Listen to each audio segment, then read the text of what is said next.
সে নাকি শপথ করছে, তখন আর ছাড়বে না। শপথটা কোথা থেকে করছেন? ছাত্রলীগের লুঙ্গির নিচে থেকে করেছিলেন বলতে ও নিজেই স্বীকার করেছেন যে আমরা বাধ্য হয়ে ছাত্রলীগ করেছি।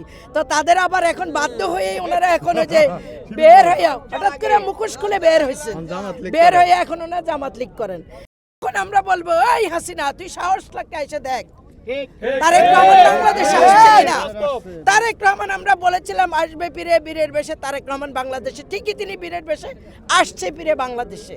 এখন উনি বাংলার জমিনে আছেন, কেন ওনার জন্ম ওনার শিকড় এই মাটিতে, এখানে উনি জন্ম। ওনার মাও বলেছিলেন, দেশনেত্রী বেগম খালেদা জিয়াও বলেছিলেন দেশের বাইরে আমার কোনো ঠিকানা নেই, আমার ঠিকানা বাংলাদেশে, দেশের বাইরে আমার আপনার প্রভু না, আমরা কারো আমাদের বন্ধুত্ব কিন্তু তারা আমাদের প্রভু না।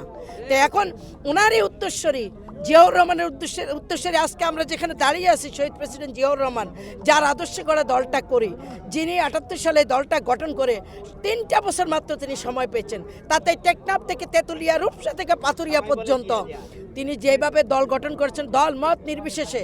কেন তিনি বাংলাদেশি জাতীয়বাদ করেছিলেন? সকল মত দল মত নির্বিশেষে সবাইকে নিয়ে এক ছাতার নিচে উনি বাংলাদেশকে গড়ে তুলেছিলেন, এবং ওনার কারণেই বাংলাদেশে আমরা একটা জাতীয় পতাকা পেয়েছি।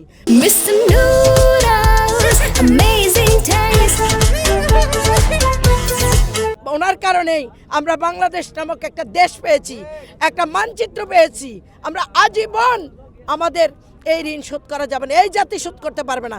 আর সেই জিয়াউর রহমানের দলকে ভুলণ্ঠিত করার জন্য যে 71-এর ঘাতক দালাল, যারা দেশ বিরোধী চক্র ছিল, যারা দেশের সাথে মা বোনদের ইজ্জত লুটে নিয়েছিল পাকিস্তান হানাদার বাহিনীদের সহচর হয়ে, তারাই কিন্তু এখন বিএনপির বিরুদ্ধে লেগেছে। এখন হঠাৎ করে বাংলাদেশের জন্য ওনাদের অনেক ভালোবাসা। আমরা বলবো, কোথায় ছিলেন আপনারা এত বছর? আমরা ছিলাম রাজপথে, আমরা রাজপথে ছিলাম, রাজপথে লড়াই যুদ্ধ করেছি, মামলা খেয়েছি, হামলা খেয়েছি, অত্যাচারিত হয়েছি। আমি নিজেই পঙ্গুত্ব বরণ করেছি, 12 বছর আমি লাঠি নিয়ে হেঁটেছি। আমাদের নেতা কর্মীরা কত কষ্ট করেছেন, ধান খেতে ঘুমাইছে, কেউ ঘুম হয়েছে, কেউ খুনেছে, কিন্তু আপনাদের কয়জন হয়েছে? শুধুমাত্র চিহ্নিত রাজাকার যাদেরকে ফাঁসি দিছে খুনি হাসিনা, তারা ছাড়া আপনারা কোথায় ছিলেন? ওই যে সাদেক কাইয়ুম, সে ওই দিন একটা কত বড় মিথ্যা কথা বলেছেন। সে কি বলেছেন? আমাদের সত্যি এগুলো শুনলে বড় ঘৃণা লাগে যে তারা কিভাবে এগুলো পারে।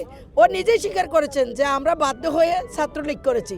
তো তাদের আবার এখন বাধ্য হয়ে ওনারা এখন ওই যে বের হয়ে হঠাৎ করে মুখোশ খুলে বের হয়েছে, বের হয়ে এখন ওনারা জামাত লীগ করেন। তো এখন আমরা বলতে চাই, সে সেদিন বলেছে যে উনি নাকি দেলাওয়ার হোসেন সাইদি হুজুরের গাড়ি শুয়ে শপথ করেছিলেন। আমার মানে কে বলবো, ধিক্কার জানাই এদেরকে, এত বড় মিথ্যা কথা কেমনে বলে? কোথায় ছিল দেলাওয়ার হোসেন সাইদি হুজুরকে? আমরা দলমত নির্বিশেষে সবাই ভালোবাসি, তিনি প্রতিহিংসার রাজনীতি করে নাই, উনি অনেক নীতিবান ছিলেন এবং ওনার জন্য আমাদের সবার চোখের পানি পড়েছে। কিন্তু এই মিথ্যাচাররা শেখ হাসিনার মতো এত বড় মিথ্যা কথা সে প্রেসের সামনে বলল, সে নাকি শপথ করছে, তখন আর ছাড়বে না। শপথটা কোথা থেকে করছেন? ছাত্রলীগের লুঙ্গির নিচে থেকে করেছিলেন বলতে খারাপ লাগে, তারপরে বলতে হচ্ছে, বলতে বাধ্য হলাম। সুতরাং আমাদের ছাত্র দল, যুব দল, আমাদের যারা আছে, যেখানে আছে স্বেচ্ছাসেবক দল থেকে শুরু করা, এদের বিরুদ্ধে যেভাবে এখনো প্রভাকাণ্ডা চড়াচ্ছেন, আমাদের জনাব তারেক রহমান সম্পর্কে যেভাবে বাজে কথা বলতেছেন, আমরা আপনাদের মিডিয়ার মাধ্যমে বলতে চাই, ভালো হইতে পয়সা লাগে না, ভালো হয়ে যান, সংশোধন হয়ে যান, গঠনমূলক সমালোচনা করেন, আমাদের কোনো আপত্তি নাই। আপনারা রাজনীতি করেন, আপনাদের ভিন্ন মত থাকতেই পারে, আপনারা আমাদের মতো একমত হইতে হবে এমন কোনো কথা নেই। কিন্তু ভদ্রভাবে আমাদের নেতা নিয়ে আপনারা বলতেছেন মুসলেকা দিয়ে নাকি আমাদের নেতা দেশ ছাড়ছে। আমরা আপনাদেরকে বলতে চাই, কে নিছে মুসলেকাটা? সেই মুসলেকাটা কোথায়? আর যদিও কেউ মুসলেকা নিয়ে থাকে, তাহলে তারা কোথায় এখন? আপনারা কোথায় ছিলেন? চাপাবাজি বন্ধ করবেন, ভোটের রাজনীতি আসেন, ভোটের রাজনীতিতে রাজনীতি করেন, জনগণ যদি আপনাদেরকে ভোট দেয় আপনারা সকলে যাবেন, আমাদের কোনো